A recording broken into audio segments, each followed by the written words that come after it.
You are listening to the podcast of New Life Church in Wayland, Michigan. Our longing is to see 0 people in our community living unchanged by Jesus. We are a church navigating the messiness of life together in community. One of our core convictions is that everyone is welcome, no one is perfect, and anything is possible. I hope you know there is a place in the family for you here. For more information on gathering times and location, check out our website, newlifewayland.org. But for now, I hope God speaks powerfully to you through this word. Nobody can push your buttons like your family. And all God's people said. Years ago, there was a psychiatrist named Murray Bowen who was treating schizophrenic patients in a hospital. And he worked with them for a number of years and got to witness these patients make tremendous progress and strides in their mental health. He saw patients exhibiting traits of calmness and wise boundaries and getting rid of distortions and seeing things more clearly, and was so proud of all of the progress that had been made. But there was one day every single month where all of that progress they had made for the month regressed and they took steps backwards. What day was that each month? Family visit day. And what Murray Bowen began to understand, and a theory that he began to develop, is that you cannot just treat the individual without also recognizing the systems that the individual came from. Right? The family wounds and the unspoken patterns and the brokenness and all of those things. And so because of this, Murray Bowen developed a system called family systems theory. How many of you have seen the Pixar movie Inside Out? A good portion of us. That entire movie is based off of Murray Bowen's family systems theory, where every single one of us as individuals are made up of different parts, things like anger and disgust and fear and joy and sadness and all of these things. And the way the different parts of me interact with the different parts of you create family systems that we belong to. And so Murray found out the hard way that nobody can push your buttons like your family. Why? Because they installed the buttons. It's why in a few weeks from now, we'll gather around Thanksgiving tables and your Uncle George will have a little bit too much to drink and start getting political and racist around the table. Nobody can push your buttons like your family can. It's why you will encounter your niece with blue hair. Why is it always blue hair? Wearing a Democratic Socialists of America t-shirt to Thanksgiving. And it just pushes your buttons a little bit. It's why you see your mom calling on your caller ID and you get that pit in your stomach. I love you, but how much screen time are you going to let my grandbabies have? You're ruining them, right? And every time it's just veiled criticism that you talk to your mom. Nobody can push your buttons like your family can because they installed the buttons. Or maybe for you, there's wounds that you still carry from your father who has been in the grave for over 10 years. Wounds of abuse and maybe misogyny that's run in your family.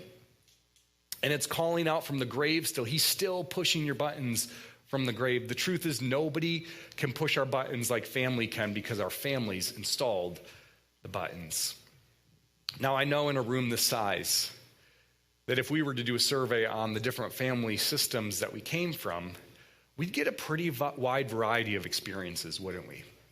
Like some of us, we came from families where everything we experienced, we want to pass on to those around us because it was so beautiful and it was so good. And those families are worth honoring. Hear me as loud and clear as I can. Honoring men and women of courage and conviction who worked hard to provide for their families, passed on a faith legacy to their kids.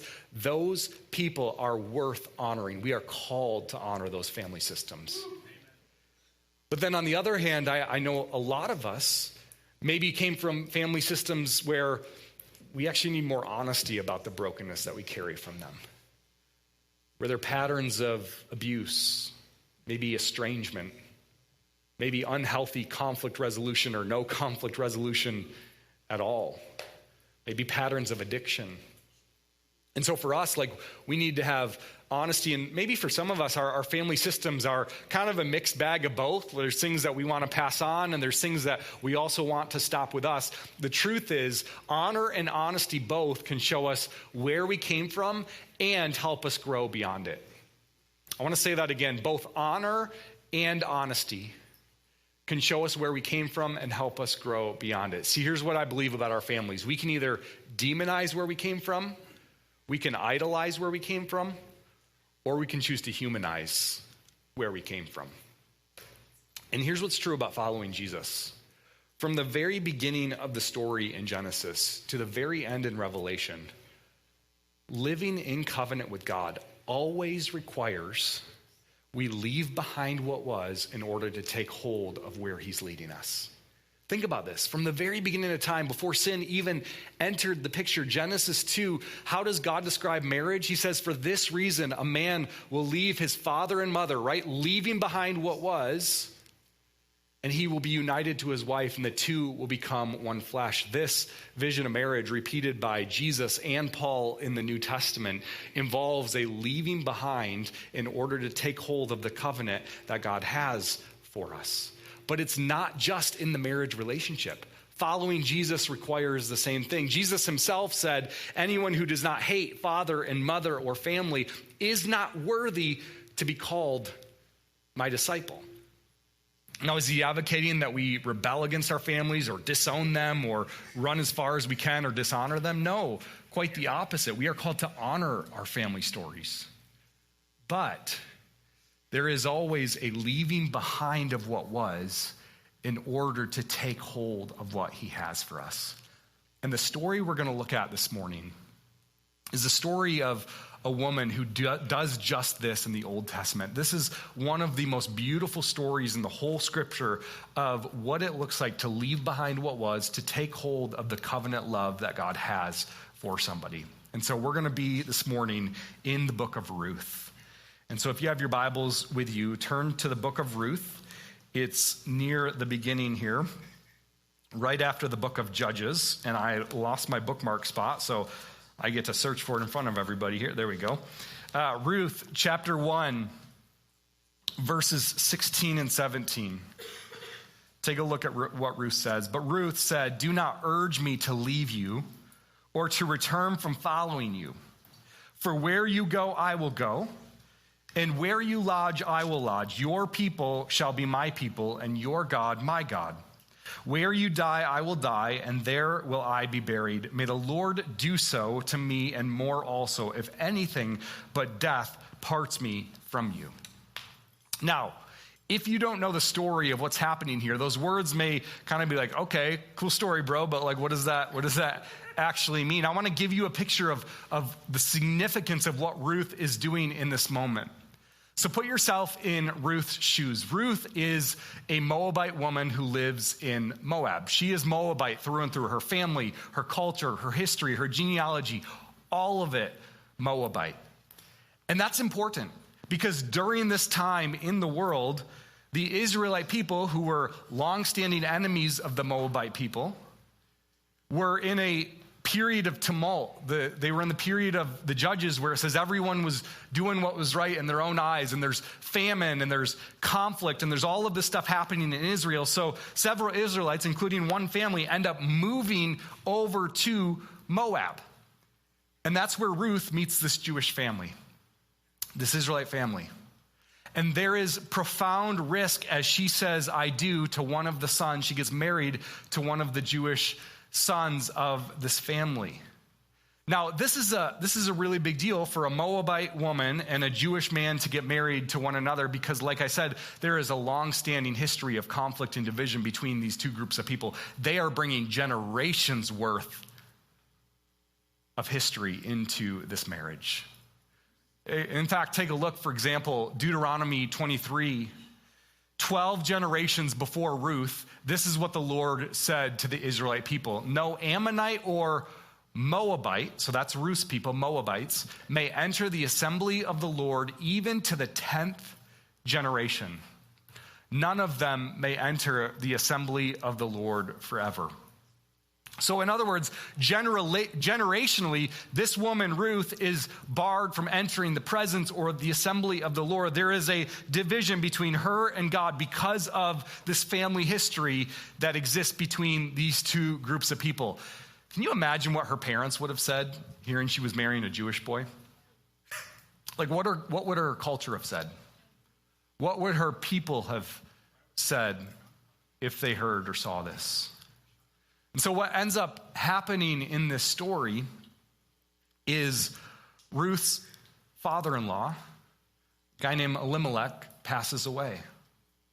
And her brother-in-law also passes away, and Ruth's husband also passes away. So this family of 6, the men and their wives, is reduced down to a family of 3, one Jewish woman named Naomi and 2 Moabite women named Ruth and Orpah. Not Oprah, Orpah. And listen, Naomi, after 10 years of living in Moab, Ruth's mother-in-law has nothing left. She is laid bare. She's lost 2 sons. She's lost her husband. And in this world, in this culture, that would have been a death sentence for a woman. For a widow to be able to earn any kind of living or make a name for herself or even survive would have been very, very difficult. This is a destitute situation. And so Naomi decides to go back to Bethlehem, back to Israel. And she tells Ruth and Orpah, stay with your people, stay with your family.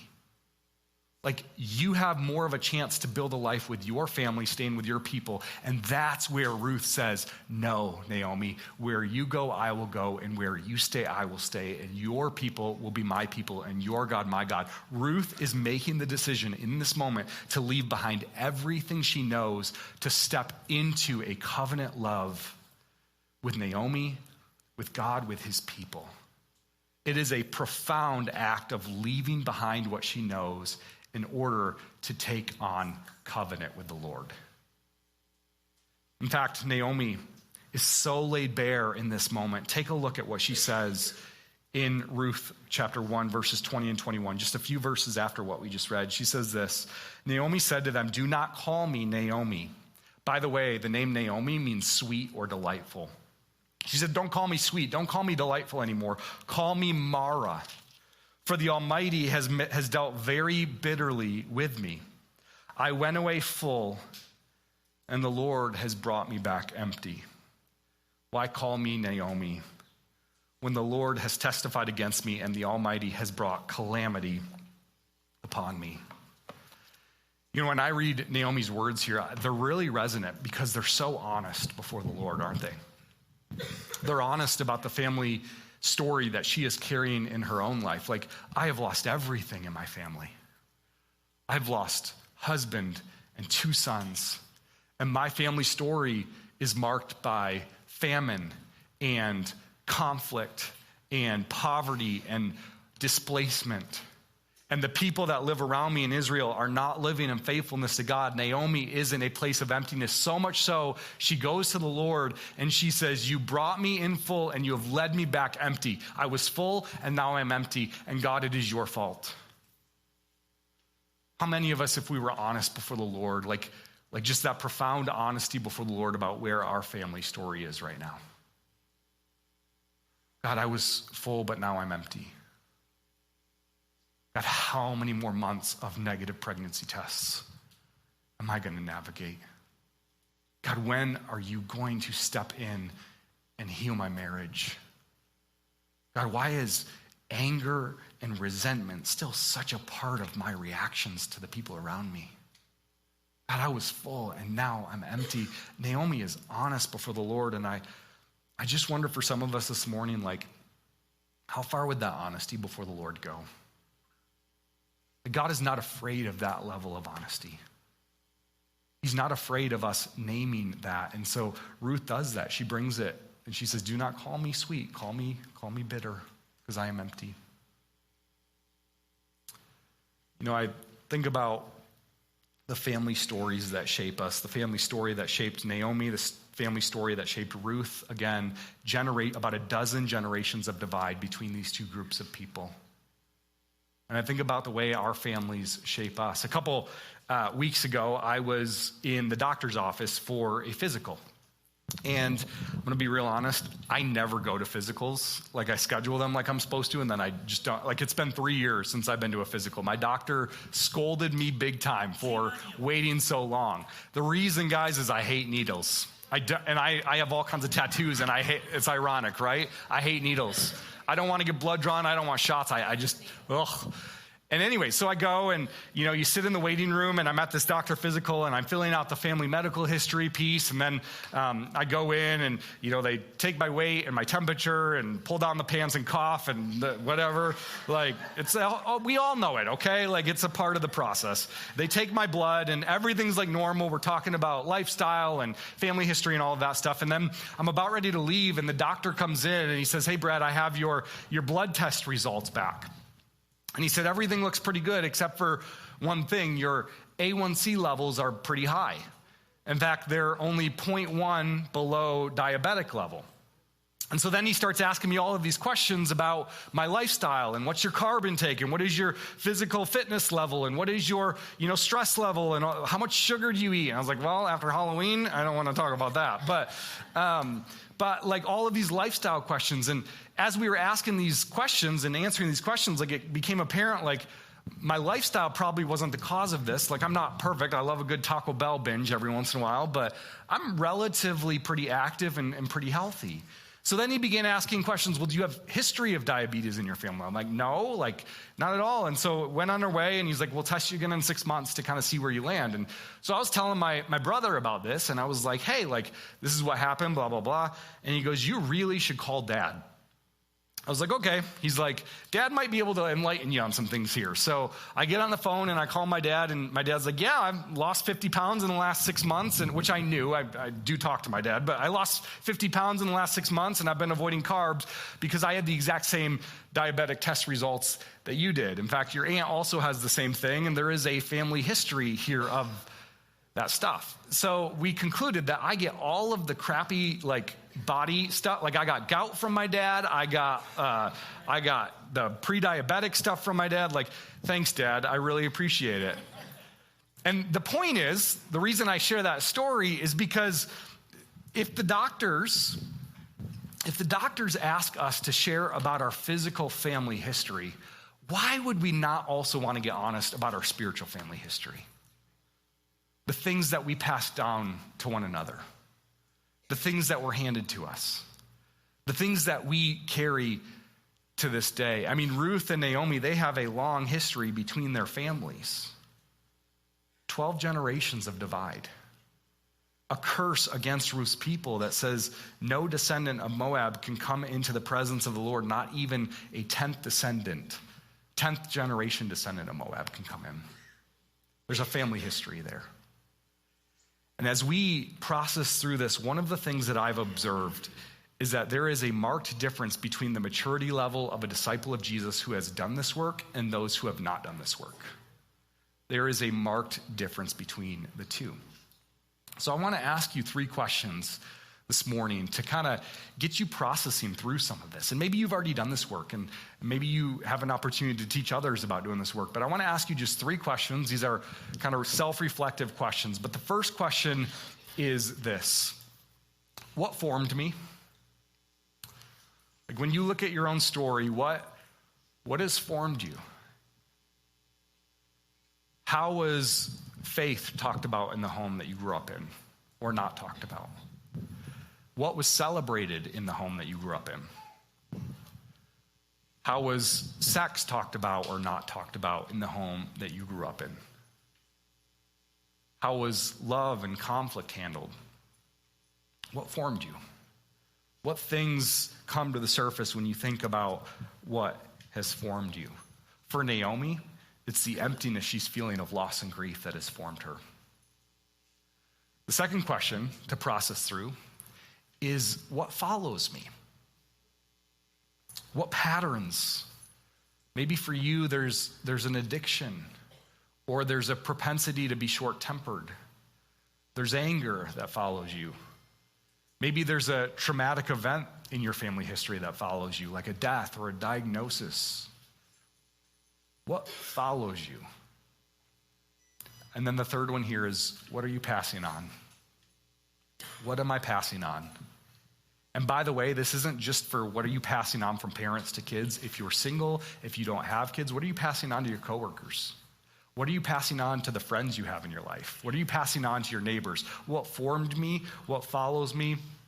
And what am I passing on? Those three questions are incredibly powerful questions to both honor our families. Like, it's not all bad stuff either. What formed me? Like, maybe you grew up in a house of faith and that formation is deeply meaningful for you and you still carry that today. And there's so much about your parents' legacy that you want to carry on, right? There's good stuff and there's bad stuff. There's meat and there's bones, and we need to be honest about both. We need to honor where honor is due, and we need to be honest and confess where that's needed as well. And so both honor and honesty, they help us know where we came from, and they help us grow beyond where we came from. When we go back to Ruth's story, she enters into this place in Bethlehem where she is not known, where it is a risk for her to step into this new area of life. And one of the most beautiful things unfolds. She begins to experience the covenant love and the steadfast kindness of the Lord through people. In fact, as she goes as this immigrant widow in Bethlehem, she encounters the kindness of people who own land, who leave portions of their crops for immigrants and widows and orphans to come and help themselves too. And I just want to pause here and say God's heart is postured towards the destitute, towards the immigrant, towards the widow, towards the orphan. You cannot read scripture and have a hard heart that reflects God towards those groups of people. And so this woman, Ruth, she comes and she's able to glean off of Boaz's fields, this distant family member. She's able to eat, she's able to provide for herself. And what ends up happening is people around her start to notice, holy cow, this Moabite woman left everything she knew. She left her family, she left her culture, she left her whole history to come and participate in God's covenant love with his people. And take a look at what Boaz, one of her family members, her distant family members, says to her in chapter 2, verse 10. Then Ruth fell on her face, bowing to the ground, and said to Boaz, "Why have I found favor in your eyes that you should take notice of me, since I am a foreigner?" But Boaz answered her, "All that you have done for your mother-in-law since the death of your husband has been fully told to me, and how you left your father and mother and your native land and came to a people that you did not know before. The Lord repay you for what you have done, and a full reward be given you by the Lord, the God of Israel, under whose wings you have come to take refuge." Here's what's so powerful. Ruth, in this choice to leave behind what she knew, to enter into a place where there was generations, a dozen generations of division and curse between two groups of people, Ruth ends up rewriting a generational story. See, Boaz ends up becoming what's called a kinsman redeemer in this story, which was another way that God had built into the legal system to protect widows and immigrants and orphans, where the closest family member was required to take on the role of caregiver. And guess what? Boaz wasn't the closest family member. He wasn't the one required to take on this role for Ruth and Naomi, but he chose to at cost of his own self. He chose to redeem this family story. And it's an incredible picture of a kinsman redeemer that would come one day, see Ruth and Boaz, they end up getting married. And this is not a love story between a man and a woman. At surface level, it looks like this. This is a love story between God's people who are willing to leave behind what they know in faith and covenant love for him and walk forward and allow him to redeem and allow him to heal. Because what ends up happening, this is so powerful, is Ruth gets married to Boaz. They have a son named Obed. Obed has a son named Jesse, and Jesse has a son named David, who would become the king of Israel. But fast forward several generations from there, there's another descendant born to their family. I'll give you one guess. In Bethlehem, the same city they live in? I'll give you one guess. The answer is Jesus. Yes, Jesus is always the right answer on a Sunday morning. It was Jesus. Jesus is the descendant of Ruth and Boaz. So as I read this story, listen carefully. This is what I'm absolutely convinced of. I am convinced that God is not just interested in redeeming individual stories, but he actually wants to rewrite generational stories. That Jesus is the Redeemer who can rewrite generational stories. In fact, this is what he says in Matthew chapter 10, verses 37 through 39. Jesus says, whoever loves father or mother more than me is not worthy of me. Whoever loves son or daughter more than me is not worthy of me. And whoever does not take his cross and follow me is not worthy of me. Whoever finds his life will lose it, and whoever loses his life for my sake will find it. Do you see the echo of Jesus' words? It sounds a lot similar to what Boaz just said to Ruth. That you left behind father, you left behind mother, you left behind family in order to participate in God's redeeming story. Jesus calls you and I to do the same thing. He calls us to honor where we came from, but to not be controlled by where we came from, to grow beyond it. He calls us as his people to mature in him, to be the people who put the stop to generational sins. Ruth is one that God uses to transform a generational curse. He calls us to be the ones who get honest and confess before the Lord what we carry in us because of where we came from. Not to cast blame, but to actually take ownership of what we're passing on from here. I was talking with my son Theo the other day. Theo is 6 years old. I love that boy so much. And I was asking him the other day when I was putting him in bed, I go, what is your favorite Bible story? And I didn't give him any like prompts or anything like that. And he goes, probably Ruth.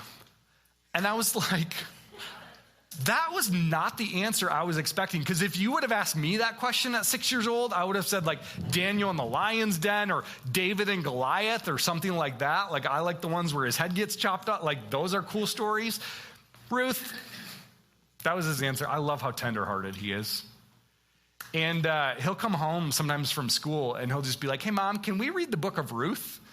It's like, dang kid, that's pretty, yeah. Anyways, so I was like, I thought about that, thought it was weird, but then didn't really think much of it from there. And then I was sitting with a friend of mine who also has some kids about my kid's age. And I was telling him this kind of weird story about my son and his love for the book of Ruth. And my friend was like, that's really funny because my two sons love the book of Ruth as well. Like they're drawn to the book of Ruth for some reason.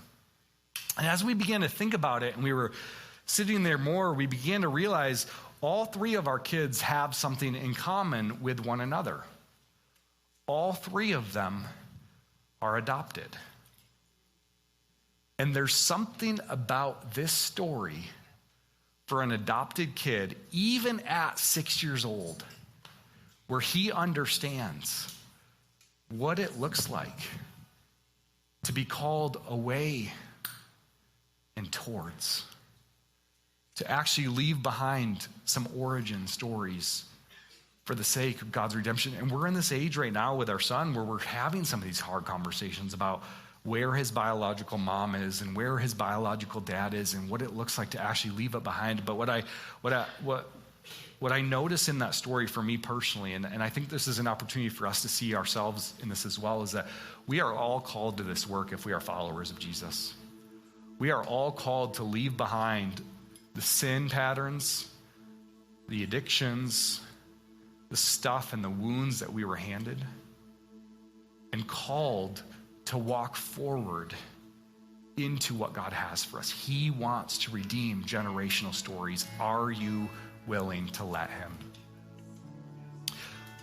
There's a tool that we want to provide you to do just that. And this has been an incredibly meaningful tool for my own wife and our family. We actually led a small group of couples through this summer. And this was probably one of the most meaningful parts of the small group for our group that walked through it. And it's called a family genogram. And this is kind of an example one up here, but a family genogram is kind of like a family tree. And what you do with one of these is you go a layer deeper than a family tree. So family trees put, marriages and deaths and divorce and whose kids go with who and cousins and all of that stuff. But this one goes a step deeper. And it says, what were the actual relational dynamics like in my family tree? Are there patterns of divorce? Are there patterns of addiction? Is there a history of abuse there? Also, what good things come out of it? When my wife and I have done this, we've seen some of those patterns. We've seen in both of our families patterns. There's been patterns of divorce, patterns of a need to manage our image and care about what other people think. There's been patterns of loss and death and grief.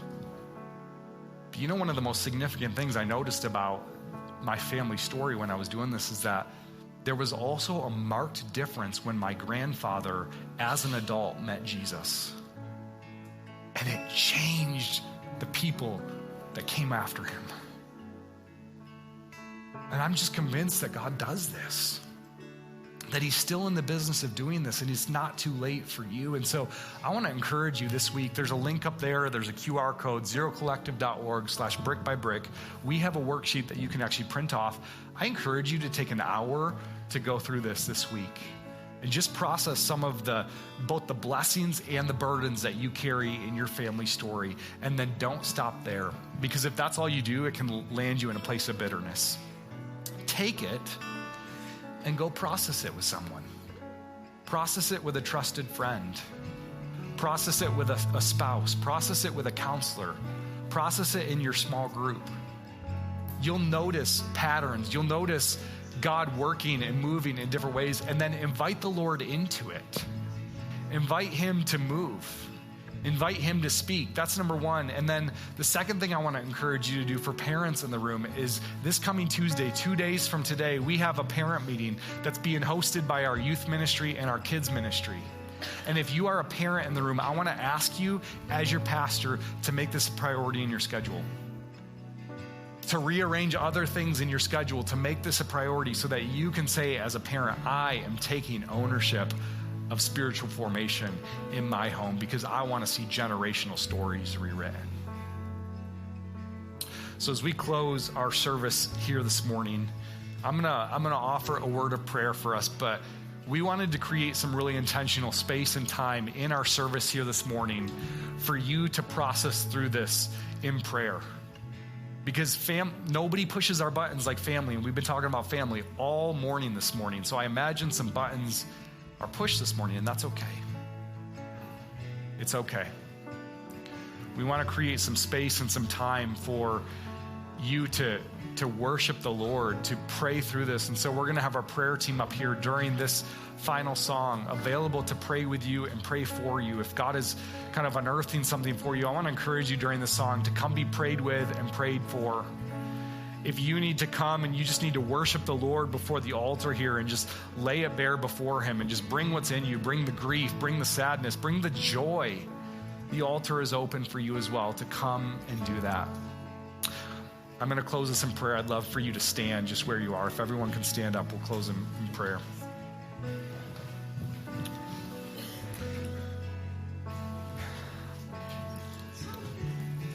God, thank you for your willingness to rewrite stories. God, thank you for what Ruth and Naomi's story demonstrates for us.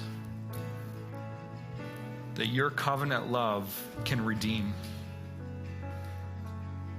That your covenant love can redeem even generational old wounds.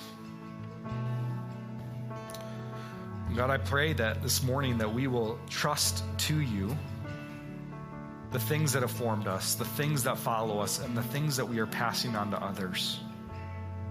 God, may I just picture each of us having a baton in our hand right now. A baton to hand on to those who come after us. And God, we can't control if the ones who come after us pick up that baton, but we can be faithful in handing it. And so, Lord, this morning, I just pray for my brothers and sisters here in New Life Church, here watching online, God, that you will begin to unveil things that we may not be aware of, and heal and redeem where we trust you with those things. God, we love you. We honor you and we worship your name alone this morning. In Jesus' name I pray. Amen.